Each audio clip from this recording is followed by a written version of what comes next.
Estamos en Tangente Podcast. Aquí intentamos formar opinión, pero no nos tomamos la vida tan en serio. Y hablamos de todo un poquito, de actualidad, política, cosas que le interesan a la región de Centroamérica y Latinoamérica en general. Pero hoy vamos a hablar acerca de economía mundial.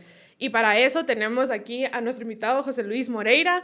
Él es economista estrella que ha trabajado pues en diferentes regiones a nivel mundial y por eso pensamos que es el experto que nos puede acompañar sobre este tema. Y si les gusta este podcast y quieren ver otros episodios en los que hemos hablado de otros temas, pueden seguirnos en nuestras redes sociales. Estamos en Twitter, Instagram, Facebook, TikTok, en todas las plataformas, y también pueden suscribirse a nuestro canal de YouTube y a nuestro canal de Spotify o donde usted prefiera escuchar sus podcasts. Así que bienvenido, José Luis. No, muchas gracias por la invitación. Siempre Pues, a las órdenes. Pues bueno, si quieres, entramos un poquito en materia. Últimamente, y esto lo hemos discutido aquí en el podcast, se está hablando mucho acerca del rol protagónico que China está teniendo a nivel mundial. Pero también hemos visto muchos titulares que tienen que ver con cosas como que sí, que el yuan está cobrando relevancia, que si China está siendo pues un poder que reta el poder de Estados Unidos, no solo geopolíticamente, sino económicamente también. Y uno puede empezar a tener pensamientos paranoicos, no sé, o conspiracionistas, incluso ya se ven conspiraciones por ahí, pero ¿qué tanta relevancia tiene este crecimiento del yuan y es en realidad tan grave o beneficioso, dependiendo del lado en el que estés, como se pinta en estos titulares? Sí, efectivamente es un tema. De hecho, hoy es una fecha especial en el año para toda la gente que sigue el mundo de la gobernanza económica mundial, porque hoy se inauguran las reuniones anuales del Fondo Monetario y del Banco Mundial. Usualmente son en Washington, pero cada 2 años lo rotan y los hacen en una ubicación de los países miembros, que son casi todos los países del mundo. Y efectivamente uno de los temas que se debaten hoy es sobre la llamada fragmentación económica, ¿verdad?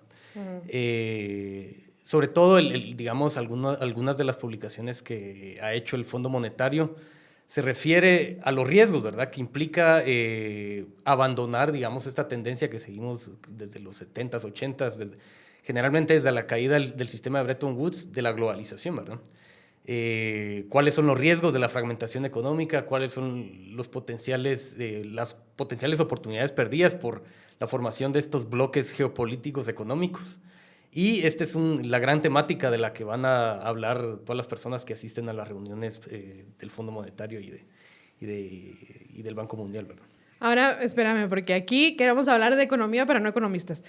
¿De qué estamos hablando cuando dices fragmentación económica? ¿Cómo lo defines? Sí, bueno, agarrando lo que había mencionado anteriormente, a partir de los 70s, 80s, el mundo sufrió, digamos, sí, creo que sufrir es la palabra adecuada, un cambio en los flujos de bienes, personas y capitales a nivel mundial, ¿verdad? Lo conocido popularmente como la globalización.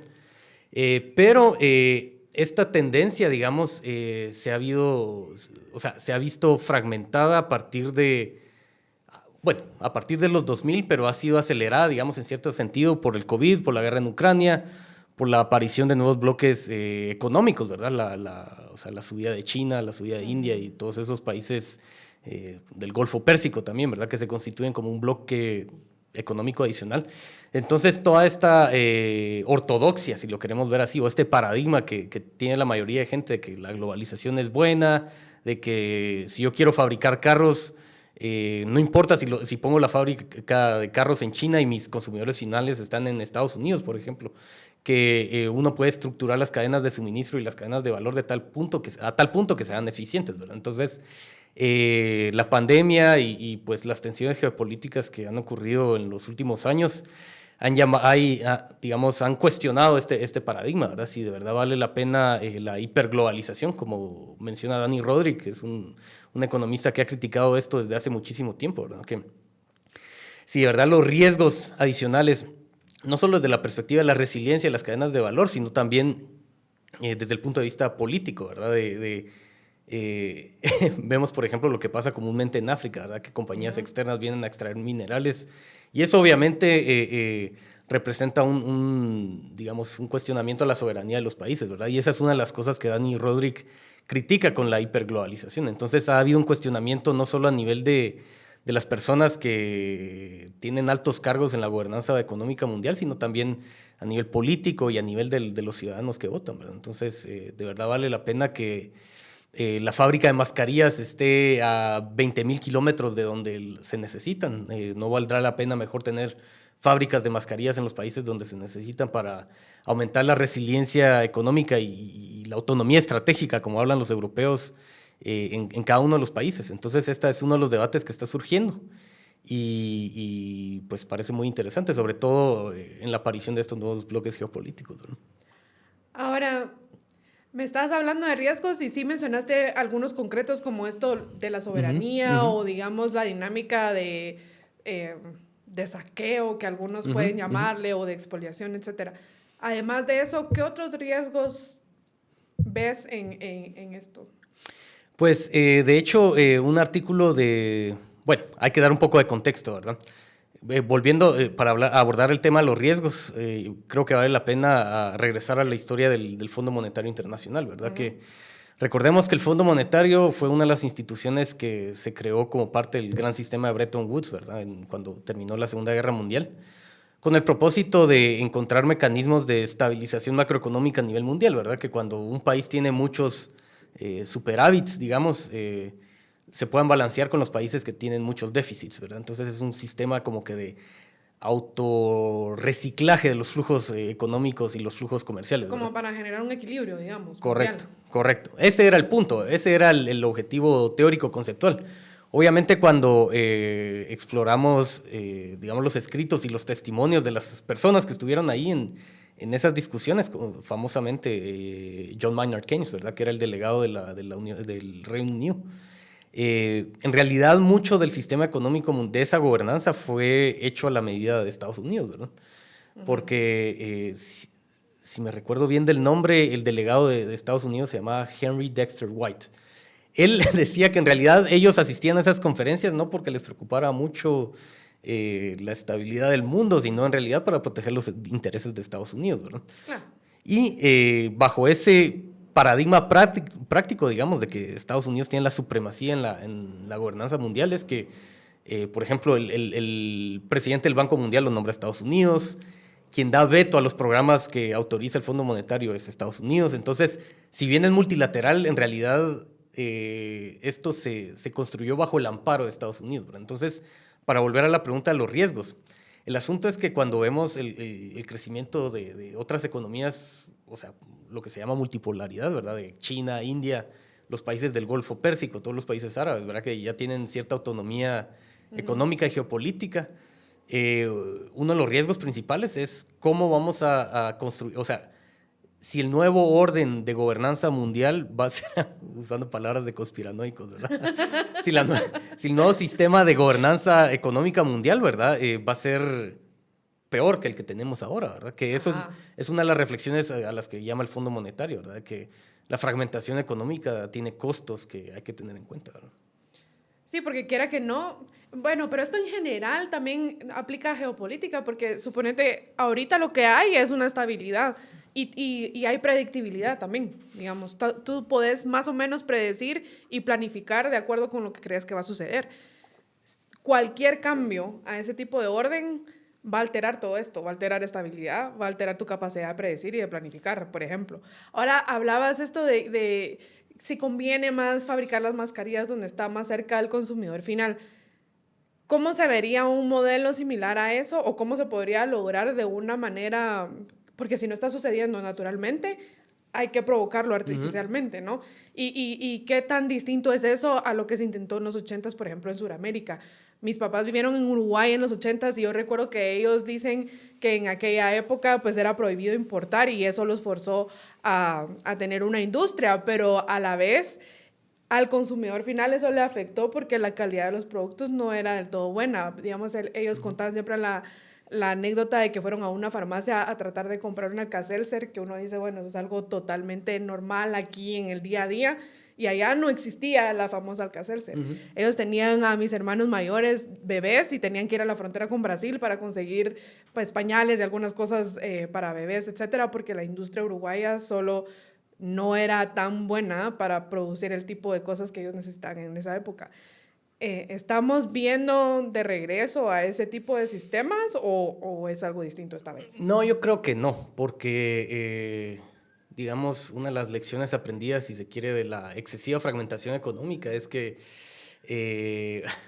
no quiero usar esta palabra porque se presta a muchísimas malas interpretaciones, pero, o sea, la ventaja comparativa de los países es algo que existe, ¿verdad? Pero que exista no significa que no se pueda crear, es decir, que los países que hoy son buenos, no sé, exportando plátanos, no significa que tengan que serlo para toda la vida. Y no significa tampoco que eso sea lo mejor para sus intereses, ¿verdad? Pero esa es otra discusión. Pero una tendencia que se ve, creo yo, es la regionalización o la creación de bloques económicos, ¿verdad? Okay. Un caso bien interesante, sobre las primeras fracturas en este sistema económico de gobernanza mundial, es lo que está pasando en Medio Oriente, ¿verdad? Sabemos que Turquía y Egipto han sido países que han tenido problemas macroeconómicos bastante crónicos desde hace mucho tiempo, ¿verdad? Y el sistema de Bretton Woods, ¿verdad? Con el Fondo Monetario y el Banco Mundial, lo que concebía cuando existían este tipo de problemas era, ok, bueno, un país tiene desequilibrios macroeconómicos, ¿qué hago? Bueno, voy al Fondo Monetario a pedir dinero prestado, pero el Fondo Monetario me dice, bueno, sí te lo presto, pero tenés que hacer esto y esto, ¿verdad? Y si no lo haces, no te puedo dar el dinero, ¿verdad? Y, o sea, eso en cierta medida aseguraba a las malas, ¿verdad? Porque tenemos el caso de Argentina siempre. Argentina es el mal ejemplo, ¿verdad? Pero hacía que los países implementaran ciertas reformas ortodoxas macroeconómicas, ¿verdad? Que en la mayoría de los casos, no siempre, les proveía de cierta estabilidad macroeconómica. Pero ¿qué está pasando ahora? Turquía y Egipto tienen problemas macroeconómicos, pero en lugar de ir al Fondo Monetario Internacional, ¿qué fue lo que pasó? Le fueron a pedir dinero prestado a sus vecinos árabes, ¿verdad? Que tienen muchísimos superávits y tienen la capacidad de prestar y sostener estos programas de estabilización sin pedir tantas condiciones a cambio como hace usualmente el Fondo Monetario, ¿verdad? Entonces, en Turquía, ¿qué fue lo que pasó? Yo creo que Qatar, que siempre ha sido un socio geopolítico con Turquía, fue y depositó como 30 o 40 mil millones de dólares al Banco Central de Turquía, ¿verdad? Entonces eso les proveyó de cierta estabilidad. Lo mismo pasó con Egipto, pero ahí fueron los Emiratos Árabes Unidos que también fueron a depositar fondos al Banco Central, pero a cambio, en lugar de pedir lo que se llama reformas estructurales, ¿verdad? Controlar la inflación, devaluar la moneda, etcétera, etcétera. Lo que le pidieron fue la privatización de ciertos activos estratégicos de Egipto en favor de inversionistas emiratíes, ¿verdad? Entonces, esto obviamente representa una amenaza a lo que te digo, ¿verdad? De cómo funciona tradicionalmente el sistema del Fondo Monetario Internacional. Pero esto a la vez ejemplifica esto que te quería responder, ¿verdad? La regionalización no solo de bloques comerciales, ¿verdad? Intercambio de bienes y servicios, como es la famosa Unión Europea, ¿verdad?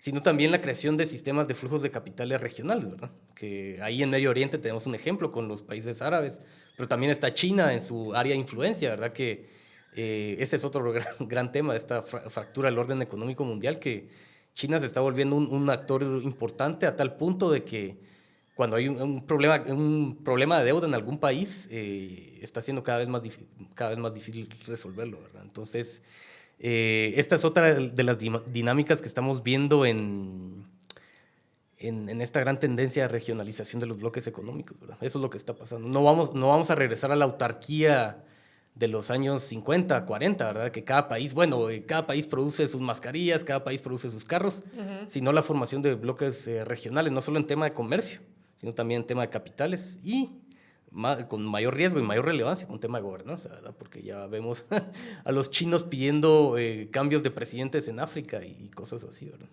O sea, lo que me habías explicado antes del Fondo Monetario Internacional, que Estados Unidos velaba por sus propios intereses, se va a ver a nivel micro replicado en diferentes regiones donde los países árabes están velando por sus propios intereses y prestan dinero para favorecerlos y China también para favorecer los suyos. Correcto, pero un ejemplo bien práctico de los riesgos de esta regionalización es lo que pasa en el tema de la reestructuración de las deudas públicas, ¿verdad? Bajo este sistema que te expliqué del Fondo Monetario Internacional, como Estados Unidos era el hegemón, ¿verdad? O sea, Estados Unidos decía que sí, todas las partes que le habían prestado a un país determinado se ponían de acuerdo, bueno, perdonamos cierta deuda pública, el país que estaba endeudado pues vuelve a poder prestar y medio se recupera, ¿verdad? Ese había sido, digamos, el método estándar de reestructuración de deuda pública. Pero ahora, con estos bloques regionales geopolíticos, lo que está pasando es que, como hay choque de intereses, está siendo muy difícil que esos países que entraron en mucha deuda les perdonen la deuda y se puedan recuperar, ¿verdad? Eso pasa en países de África, donde China tiene mucha exposición de deuda que prestaron a los países de África. Estados Unidos también. Inversionistas privados también. Entonces, como nadie quiere perder, ¿verdad? Entonces está siendo muy difícil perdonarles la deuda a esos países y no se pueden recuperar, ¿verdad? Este es uno de los riesgos a nivel práctico que se está viendo de esta nueva dinámica.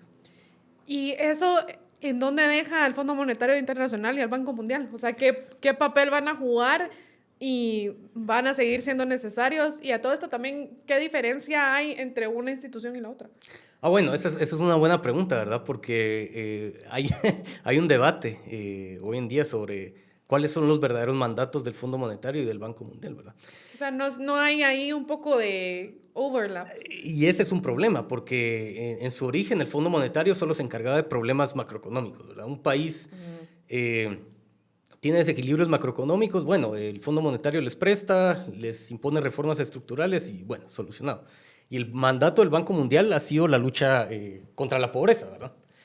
Pero el asunto es que el Fondo Monetario ha perdido tanta relevancia que se está metiendo a temas de cambio climático, de resiliencia y de cosas que no son verdaderamente el mandato original del Fondo Monetario. Entonces, hay cierto conflicto de competencias entre el Banco Mundial y el Fondo Monetario a tal punto que los dos se están anulando y nadie está haciendo nada, ¿verdad? Por las cosas que debería estar haciendo, ¿verdad? Y la otra pregunta que me hiciste fue...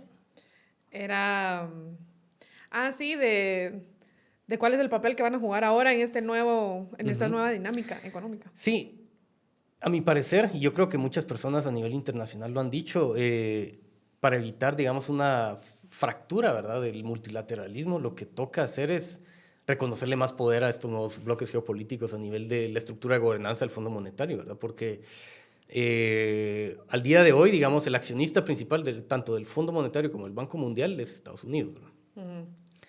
Pero salió una gráfica en The Economist muy interesante sobre cuando relacionas el poder de voto, digamos, el derecho de voto que tiene Estados Unidos en relación a su Producto Interno Bruto, o sea, el tamaño de sus economías.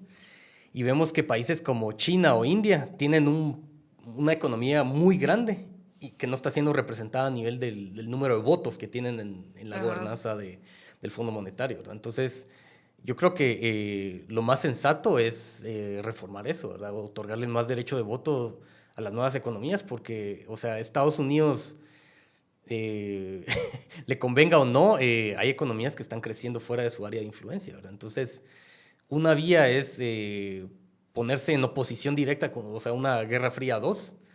Otra vía es reconocerlos a través de los marcos institucionales que existen y que en cierta medida han funcionado y han mantenido, pues, el periodo de paz más largo que hemos tenido desde el siglo XX, ¿verdad? Entonces, ¿y qué opinas de la vía que espontáneamente las cosas generen un orden y no haya necesidad de, digamos, establecer este equilibrio? pues fíjate que eso es lo que está pasando ahora, ¿verdad? Y volviendo al tema de reestructuración de deuda pública de países pobres, la conclusión práctica es que ya está un impasse, ¿verdad? Que no se puede hacer nada porque como el poder está, digamos, distribuido más equitativamente, uno puede vetar al otro, ¿verdad? Entonces ya no existe este hegemón de Estados Unidos donde decía, se hace, ¿verdad? Pero el problema es que cuando llegas a un impasse, los países que necesitan financiamiento no lo van a conseguir. Luchas estratégicas mundiales, por ejemplo, como el cambio climático, no se van a abordar, ¿verdad? Porque ahí necesitas la cooperación de todos los países, especialmente los que tienen las economías más grandes.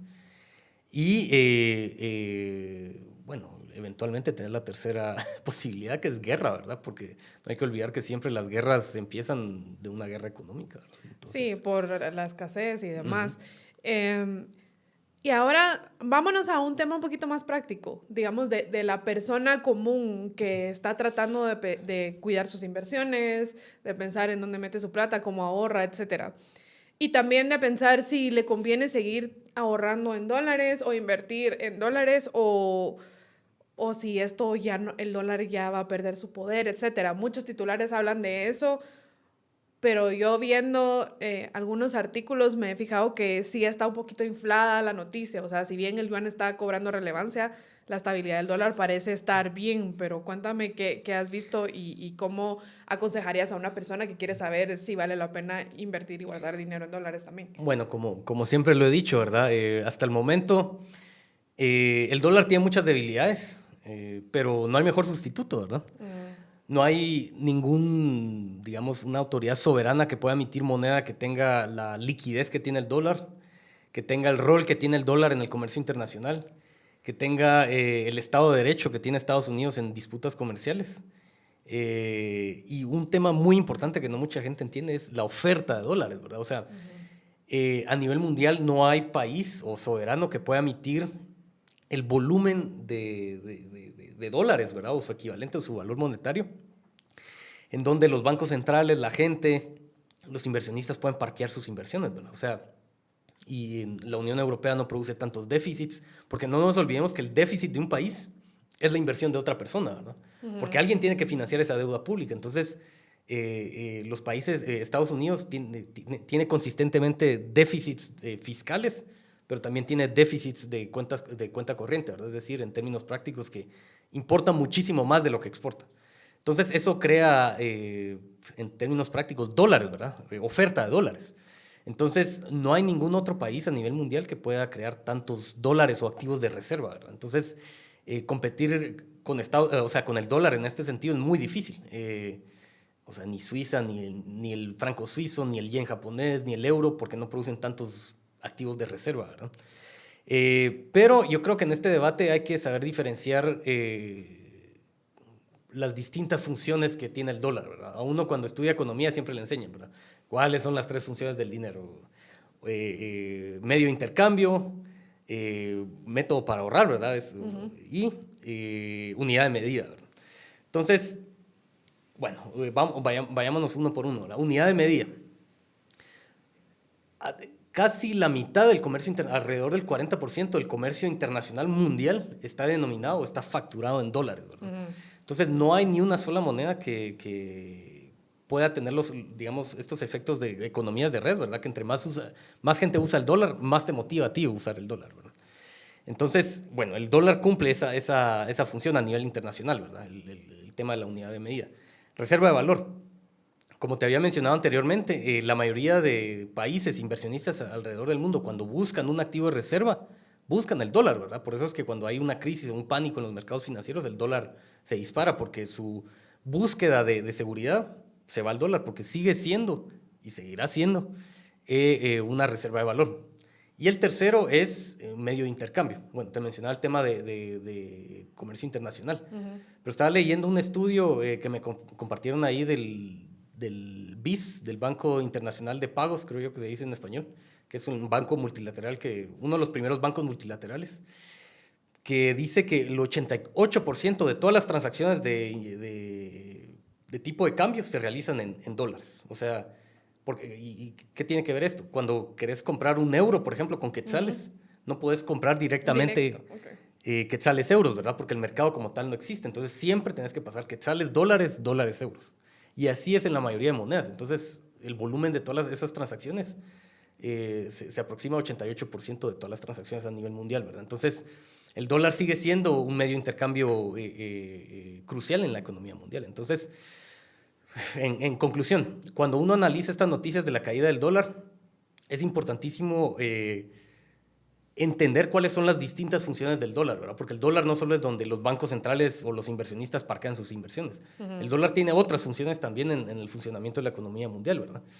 Y otra cosa es que hay que tener claro, y ya lo había mencionado antes, es que oferta de activos de reserva, o sea, la creación de activos de reserva, no hay como el dólar, ¿verdad?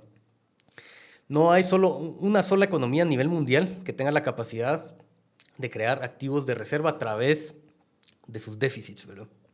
¿Y en dónde quedan aquí las criptomonedas, por ejemplo? Tenía que preguntarlo, porque sí, claro. es otra cosa que uno mira en los titulares No, también. Sí, es, o sea, yo no sé a quién le leí, pero decía que eran tulipanes electrónicos, ¿verdad? O sea, si nos volvemos otra vez, ¿verdad? La teoría de que, o sea, las criptomonedas cumplen las tres funciones, y la verdad es que no, ¿verdad? Medio intercambio, sabemos que la infraestructura de las criptomonedas está limitada a no sé cuántas, como 8, 20 o transacciones, ¿verdad? ¿Cuántas transacciones a nivel mundial se hacen por segundo, ¿verdad? O sea, la red, o sea, la infraestructura digital de las criptomonedas no tiene esa capacidad. La otra función, ¿verdad? El tema de reserva de valor. O sea, si te dicen que tu dinero puede perder valor el 20% en una semana, Sí. o sea, nunca vas a parquear tus ahorros ahí, ¿verdad? Y el tercero es unidad de medida. Por ejemplo, el tema de El Salvador, ¿verdad? Ok, tienen Bitcoin y todo eso, pero las importaciones y las exportaciones se siguen denominando en dólares, ¿verdad? O sea, no hay ni un solo, digamos, empresario salvadoreño que se atreva a exportar, no sé, café o lo que sea y que facture en Bitcoin, ¿verdad? Sabiendo que a la semana cuando le caiga el pago podría ser otra cosa totalmente diferente, ¿verdad? Entonces, es pura especulación, ¿verdad? No, nada tiene que ver con inversión, o sea, el hecho de que hoy meta, no sé, $100 en Bitcoin y en una semana me valga 200, eso no significa que eso es dinero, ¿verdad? Eso es especulación. Es como decir que las acciones de una empresa son dinero. No. Y ahí entra el concepto de dinerosidad, ¿verdad? De que hay cosas que son más dinerosas que otras, ¿verdad? Y las acciones, ok, tienen un valor en efectivo, pero jamás van a cumplir las tres funciones, ¿verdad? Porque son excesivamente volátiles. ¿Y hay alguna otra cosa que se te haya quedado en el tintero en estos temas? A ver. Yo creo que tal vez llamar, o sea, una reflexión de cuál es el rol de Guatemala en todo esto, ¿verdad? Yo creo que es importante. Yo me puse a investigar hace unos días de quién fue el delegado de Guatemala en la conferencia de Bretton Woods, ¿verdad? Y fue Manuel Noriega Morales, que fue, digamos, uno de los presidentes más prominentes del Vanguard, ¿verdad? Y que de hecho hay un concurso académico en el Vanguard que tiene el nombre de él.